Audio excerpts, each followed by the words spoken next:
9新宿校火曜日20時10分のクラスの皆さんです。担当は愛先生。初めて発表会へ出演する生徒さんがいるクラスです。ダンス歴も様々ですが、みんなで協力し合ってきた温かいクラス。今回は船に乗って楽しく物語を表現いたします。どうぞご覧ください。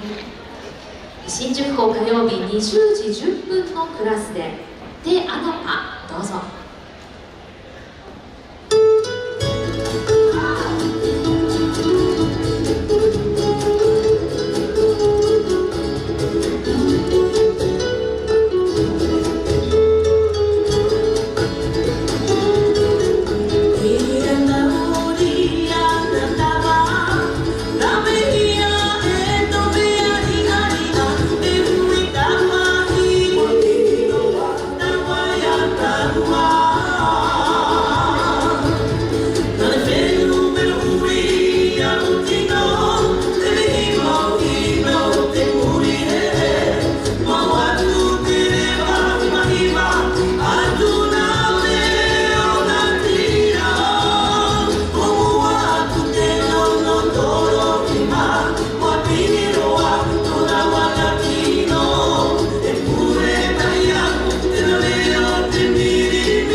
ありがとうございました。